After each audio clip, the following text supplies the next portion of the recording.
देश में लोकसभा चुनाव को अब समय नहीं है। राजनीतिक दलों ने लोकसभा चुनाव को लेकर अपनी तैयारियां शुरू कर दी हैं। जिले में कांग्रेस की अपेक्षा भाजपा मजबूत नजर आ रही है।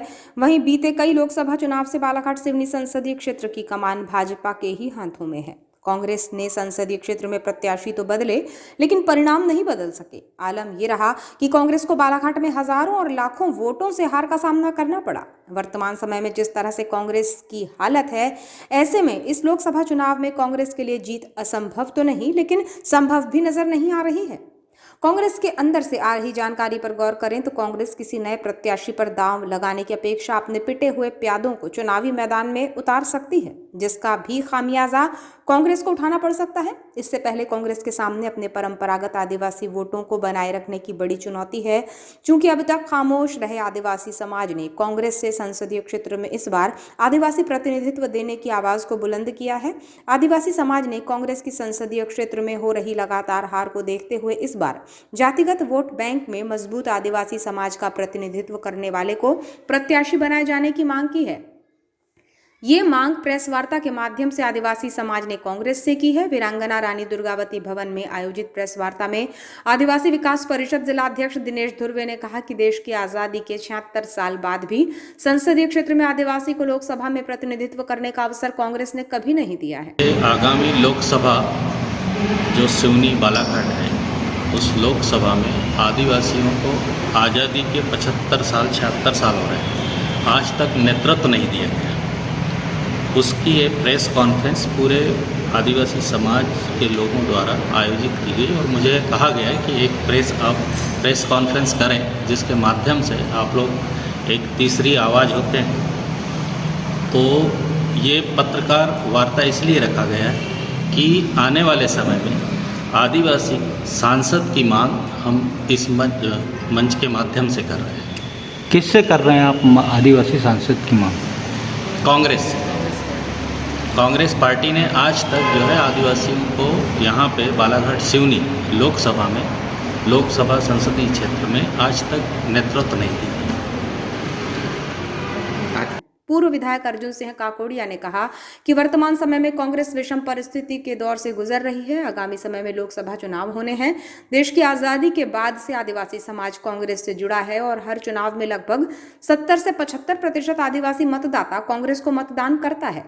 विगत लंबे समय से बालाघाट सिवनी संसदीय क्षेत्र में कांग्रेस दूर है और ये सीट भाजपा के पास है, जिससे हमने तय किया है कि सामाजिक बैठक कर हम संसदीय क्षेत्र की परिस्थिति से कांग्रेस के वरिष्ठ नेताओं को अवगत कराएं कि काफी समय से इस संसदीय क्षेत्र में हार रही है, कांग्रेस यहां हारती रही है। यदि आदिवासी प्रतिनिधित्व मिलता है तो निश्चित ही इसका लाभ कांग्रेस को मिल सकता है और समाज भी अपने प्रतिनिधित्व को लेकर एकजुट होगा। चूंकि 2011 की जनगणना में संसदीय क्षेत्र में आदिवासी लगभग 6.5 लाख थे, आज उनकी संख्या 8 लाख के करीब पहुंच गई है। यदि जातिगत आधार पर आदिवासी जिले बालाघाट में कांग्रेस आदिवासी कार्ड खेलती है तो इसका फायदा कांग्रेस को हो सकता है।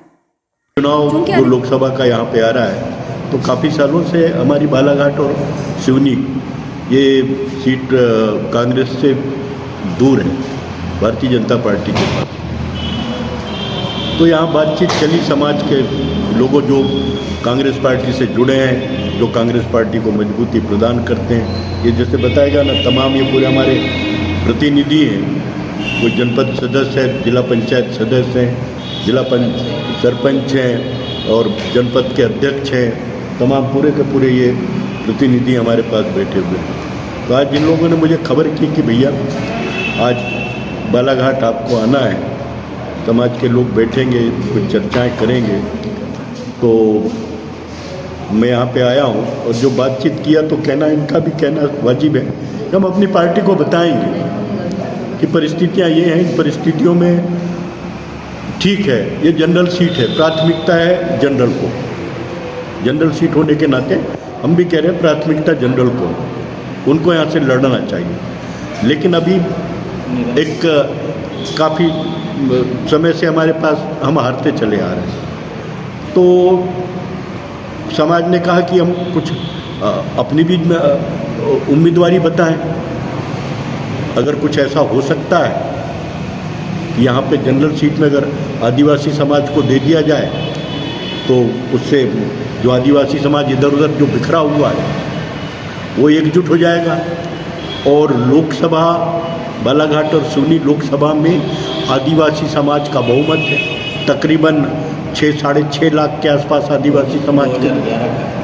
2011 में 6.5 लाख। हाँ, 2011 का मेरे ख्याल से। तो अभी तो और भी अभी और ज़्यादा होगा।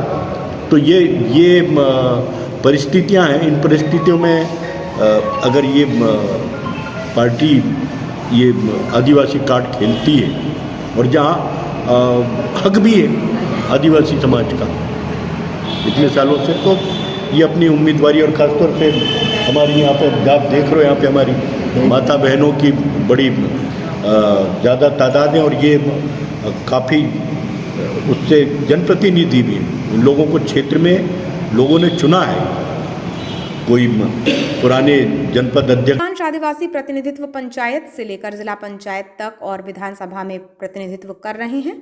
श्री काकोड़िया ने कहा कि चूंकि कांग्रेस हमारी पार्टी है और हमने इसे मजबूत करने का प्रयास किया है, तो आज हम अपने हक और अधिकार की मांग कर रहे हैं और हम प्रतिनिधित्व की मांग कांग्रेस पार्टी फोरम में भी रखेंगे। उन्होंने कहा कि बालाघाट सिवनी संसदीय क्षेत्र में ऐसे कई आदिवासी चेहरे हैं जो प्रतिनिधित्व कर सकते हैं। चूंकि जातिगत आधार पर टिकट का वितरण होता है, तो आदिवासी समाज जिले में बहुसंख्यक है, इसलिए प्रतिनिधित्व मिलना चाहिए।